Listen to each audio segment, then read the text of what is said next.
Hello everybody, this is Mr. Bal. You're watching my YouTube channel Mr. Bal's English Lessons, and today's video is for the terminal ES and L, and it is focusing on the text they had to study, that is 20th century USA. So in the previous video we have talked about 20th century UK, we're now focusing on 20th century USA. And this was the text that you had to read, that you had to study, and you needed to create a timeline of all the events that were marking of the 20th century. I'm going to read this text out loud, so you can listen to it to see how you pronounce some words, or you can just go a bit forward for the explanation.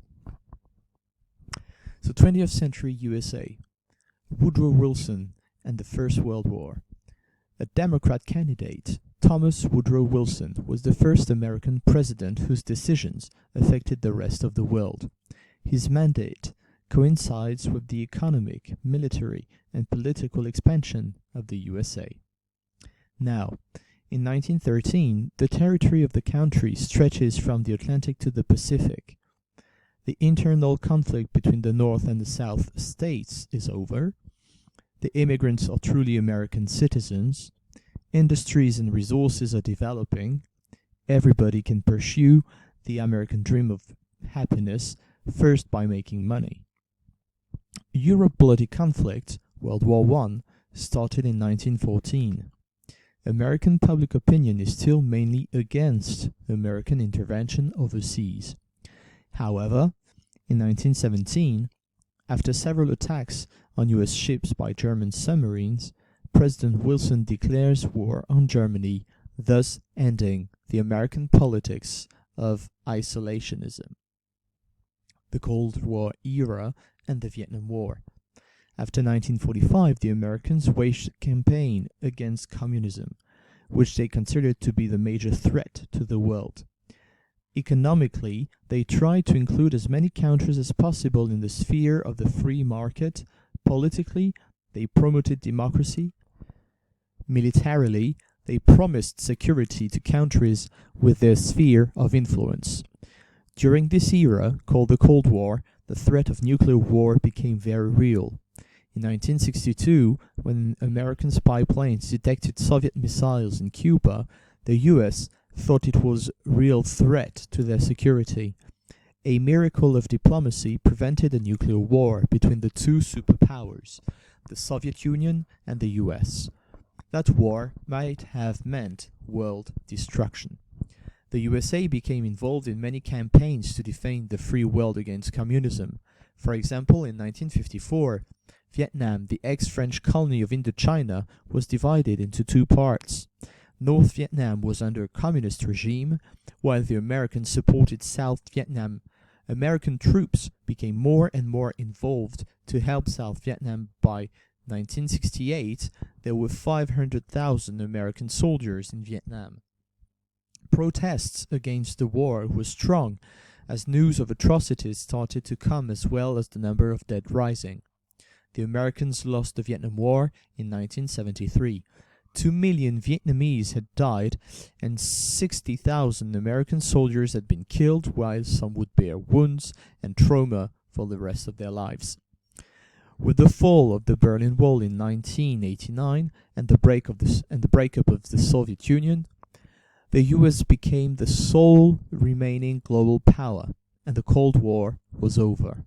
Nevertheless, the US and its global partners still face many dangers. The US tries to stem the threat of hostile third world countries with nuclear and/or chemical weapon arsenals. After the terrorist attacks on the World Trade Center on September 11, 2001, the US launched a continuing war with its allies to fight the terrorist threat in today's world. For some, the US actions have earned it a reputation as a global bully. For example, during the Gulf War in 1991. Still, many countries expect and even demand that the US give them aid in trouble spots around the world. Indeed, Americans in general still see it as their mission to promote peace and democracy in the world, yet some are also concerned that the US expends too much of its power abroad and too little at home. The US continues to work to define its boundary of its new role between the two extremes, that of a key global ally and the sole superpower who keeps the option open, if necessary, to act alone in its own interests. Right. So the first thing you can do while studying the text is to find the basic information summary, like who are the people we're talking about, where does the scene take place, the different dates. Here it's really relevant because you needed to create a timeline and what happened to every event that corresponded to those dates. Here the goal is also to see if the different dates that we have for our timeline is considered as a rise for the US or on the opposite as a decline. So sometimes this is subject to questions. Here you can find all the information highlighted in the text. So remember, everything that is in blue corresponds to the people. Sometimes you have the US that is written because we can consider it as an entity. Okay, if we consider the US as the government, so we can, of course, underline them in blue. Everything that is in green, so the different places. You can find everything that is underlined and in bold type and still in black, all the different dates or mentions of time. And finally in red, everything that is answering question what. So you may find verbs, actions, adjectives to qualify something. You can pause if you want to check those information, otherwise just move on. So if we need to create our timeline, this is the very first date that we have. We are talking about one president, but we'll come back on him a bit later. The first date here is 1913. What is said? It is said that the USA had a territory stretched from the east to the west. In fact, the conquest of the west, well, was now finished, and the USA had its full territory, though Alaska was not yet in the United States of America, and Hawaii was not a real state of the US. It will come a bit later. Though the expansion to the west is over, so here they could develop and they could use all the resources from their territory. Second thing, no more conflict between the North and the South. The Civil War was now over. Remember, it was fought on the question of the abolition of slavery by President Abraham Lincoln. So the North and the South fought against each other. The North finally won. Slavery was abolished. And basically the conflict, at least not the ideological conflict, because the ideological conflict still continued in a way with what we call the segregation between black people and white people, especially in the South. But as for an armed conflict, it was over, so the country was not at war.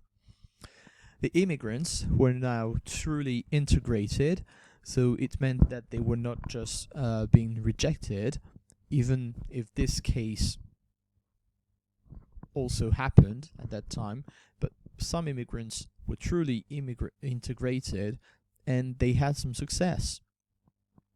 The industries and the resources were developing in the US, and the American dream, so it has a direct link with the immigrants, but I'm not going to talk about it because you have talked about it in the previous chapters. The American dream that is mainly making money could be pursued. So by 1913, the USA is in a very great state. So they start the 20th century in a very good shape. Here, they can just go up, okay? Because they are apart from the rest of the world, well, at least from Europe, and from the conflicts that are growing. So here they are in a super state. 1914. World War I started in Europe. But the thing is, the USA was against any kind of intervention and preferred the policy of isolationism. So here, because they decided to isolate themselves, they did not intervene in the First World War. Well, at least not yet.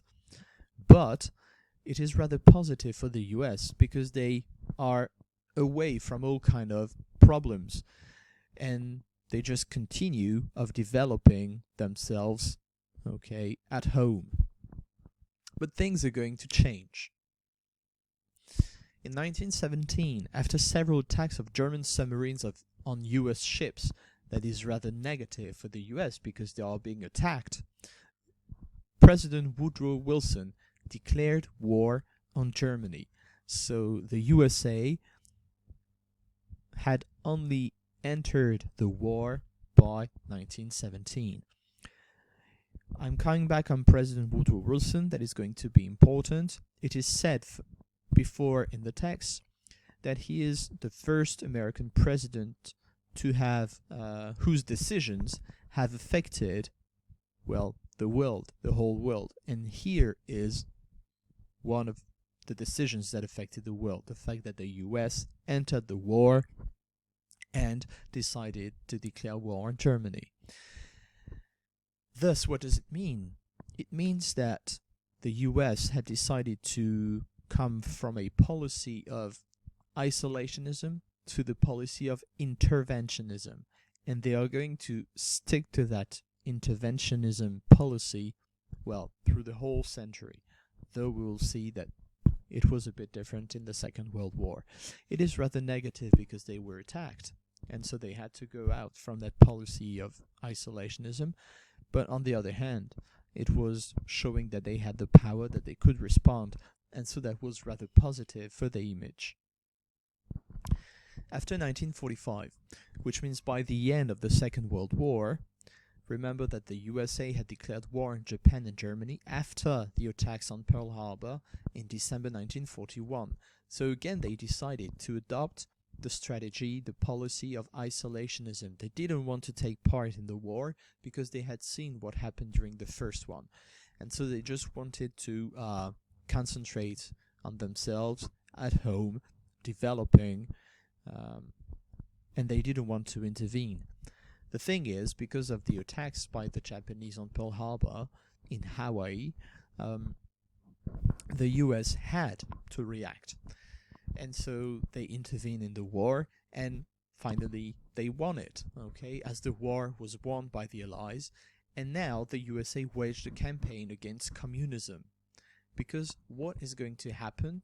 Well, this is what we are going to see in the next part of this slideshow. Because right after the Second World War, so you have this period that is called the Cold War. So I think you know about this, but it is written in the text. The Cold War is that period, so from right after the Second World War until the very beginning of the 1990s, where you had two superpowers and two ideologies. So basically that was the USA versus USSR. The USA was representing capitalism, the West Bloc, and the USSR was representing communism, the East Bloc. And here there was a threat of a nuclear war that would have meant world destruction because the two powers had the nuclear weapon. And so in case of any conflict, well, they would have used those weapons, and you can easily imagine what could have happened. Now, the Cold War was rather positive for the US because they were seen as one of the two big superpowers. And so, because there was that Cold War, the two blocks facing each other, this was happening in every place of the world. 1954, the ex-French colony of Indochina was divided into the north, that was supported by the USA, and the South Vietnam, that was supported by the USA.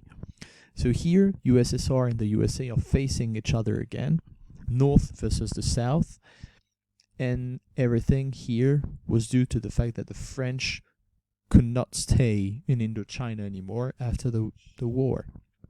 And so the USA and the USSR went there to support one part of the population. This is what we call the beginning of the Vietnam War. It is rather positive for the US because it is showing their strength, the fact that they are going to fight for their ideology, and they won't just let the USSR act in every part of the world. It is in another part negative because this Vietnam War will have lots of negative effects on the USA, but we'll talk about this later. In 1962, you have what we call the Cuban Missile Crisis. So basically, what is it? In 1962, the Americans and American spy planes, they detected Soviet missiles in Cuba. And so Cuba is the island that is near Florida, so near the USA, and the Soviets had managed to put some missiles there. When the Americans discovered that, they wanted to talk, of course, with the Soviets to ask them to remove them, but the tensions were quite big. So for the USSR, you had Khrushchev, and on the US side, you had President Kennedy. President Kennedy was quite young. The USSR leaders thought that he would be inexperienced and that he would just not fight. Okay, but all the contrary happened. Kennedy resisted, and after several talks with Khrushchev, there was a miracle of diplomacy that ended the tensions. Because really, during that Cuban Missile Crisis, the world was preparing for World War III, for a nuclear world war. Of course, they didn't want this to happen. So instead, they worked on diplomacy, on talks, and the diplomacy that ended was, okay, the Soviets are going to remove those missiles from Cuba, and in exchange, the Americans are going to remove their missiles in Turkey that was near the USSR. And like this, the threat of any attack was over. And this is what happened. And since then, at least since summer 1963, though it is not written in your text, but the USA and the USSR were directly linked thanks to the Red Line. It was a hotline, and the USA leaders, as well as the USSR leaders, could communicate directly. And that was better for communication, and the tensions slowly down. So it is rather positive because the US had shown that they were a real superpower and that they could respond to the provocations of the USSR. Right after, in 1968, we have a number that is indicated, the fact that 500,000 American soldiers were in Vietnam to help the South Vietnamese people. 500,000 American soldiers in Vietnam. That is enormous. And the thing is, this is what happened abroad. At home, lots and lots of Americans protested against the Vietnam War. Why? Because of the number of soldiers dying, number of soldiers that were dead, and the atrocities that were committed. For example, the use of napalm or the torture of North Vietnamese prisoners. And so because of this, you had more and more protests. It is rather negative because the Americans involved a lot by sending lots of troops, and at home they were not supported, so it was rather difficult for them. And it's going to be more difficult afterwards, because in 1973, the Americans withdrew from Vietnam. They abandoned the South Vietnamese people. They went home because they realized that they will never win the war, and so that was a defeat. The Vietnam War would just continue until 1974. In 1974, the North Vietnamese people would have won over the South. And here, why is it so bad? Well, for Vietnamese people, it's really bad because 2 million Vietnamese people died, so soldiers, civilians, and 60,000 American soldiers were killed. That is a huge number. So all these American soldiers killed, let's say for nothing, because they lost the war. And you need to add the thousands of people that were wounded, disabled, or traumatized because of their experience of the war. Most of these soldiers, they were young, inexperienced, and so when they went back home, for those who had survived, they were traumatized until the rest of their lives. And it was considered as something negative, okay, as a decline, because for once the Americans had shown a weakness. They were not that huge superpower that could win everything. They had lost a war. Though everything is going to go back quite well for the US, because in 1989 there was the fall of the Berlin Wall.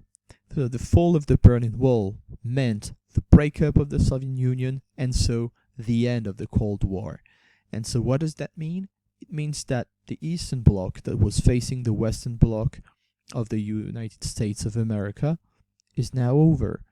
And so you have just one bloc, one big superpower, and it is the USA. The USA thus became the sole remaining global power. So they were the only ones. And it is, of course, very positive for them. It is a rise for them, because now they are, let's say, the leaders of the world. In 1991, there was the Gulf War. Because they are the leaders of the world, now they intervene in every part of the world. Here, the Gulf War was solely based, on getting petrol, getting oil, and the USA started to earn this reputation as a global bully, which means making war in every part of the world, intervening everywhere. So remember, from the beginning of the 20th century and the policy of isolationism, here you've got an extreme policy of interventionism, and is going to continue. Here, the next date that you have is September the 11th, 2001. You had the terrorist attacks on the World Trade Center and the Pentagon. I'm not going to come back on that event because you know it well. We have worked on it. You have read a text about it. So, of course, it is a kind of decline for the US because they are attacked. They are the sole superpower, and they are attacked on their own territory. On the other side, this has kind of awakened the Americans as they launched a continuing war to fight against the terrorist threat all over the world. And so they had one mission, that was to fight the terrorist threat and put it to an end. So that's why they fought first against Al-Qaeda and later against ISIS and so on. So this is really their mission, to get rid of any terrorist threat all over the world. And this is rather positive because they are the champions of that fight. Nowadays, although it is not written, but you have some indications by the end of your text, the USA still give its say to many countries in trouble all around the world. They are still intervening a lot. Their mission is to promote peace and democracy. So they promote peace and democracy by going at war. Well, it is a bit contradictory, but it is the mean that they have found in order to promote those two ideas. However, and this is the case in the US as well as in other parts in the world, many Americans and Americans in general consider that the US government, is doing too much abroad and too little at home. The American presidents have used to intervene a lot in other countries and just too little at home. So their dedication to making war, for example, in other countries was not the same as trying to help people in their own country. And so, well, the Americans were kind of reproaching to the government that stuff. They wanted things for them, not for making war in other countries. And here, finally, what we can say is that the USA has a role between two extremes. First, it is a key global ally. If you want to intervene, it's better to have the US on your side. So you can count on the US to help you. But the thing is, it is also the sole superpower that can act alone in its own interests. I'm just going to talk, for example, about Gulf War #2, the war in Iraq that was made and launched by George W. Bush. It is just, in fact, the Gulf War that was launched by his father that he wanted to continue, okay, in order to crush Saddam Hussein's regime and in order to have the control of the oil and the petrol in that area. So that is one idea, just on its own interest and not just for the interest of all the people in the world. Right, so this is what we could say about this text. As always, you can check Pronote for new information, new lessons, documents to study, the links of the different videos that you need to watch. And very soon we're going to have a virtual class in order to talk about those two texts to see if you have understood everything. So if you have any kind of question, please do prepare them. If you want to know something, well, same thing, that will be the moment to ask it. Otherwise, if it is on this video, you can always put a commentary, and the others as well as me can answer it so that you have an answer to your questions. So continue checking your Pronote, the ENT, do the work seriously. More is going to come in the next days, maybe not just videos, because you will need to do a mock baccalaureate exam, so you will have to do it at home, and that will be just reading and writing, so no need to have a video for the correction. But well, just check out what's going to happen in the next days. So thank you for watching. Have a nice and pleasant day. As always, I hope you're doing fine, that you're well, that your family is well too. So take care of you, take care of them. And well, in this confinement period, what can I say? I can just say that, well, you need to stay safe, and as long as we stay safe all together, well, we're going to see each other very, very soon. So have a nice day and see you around. Bye bye, guys.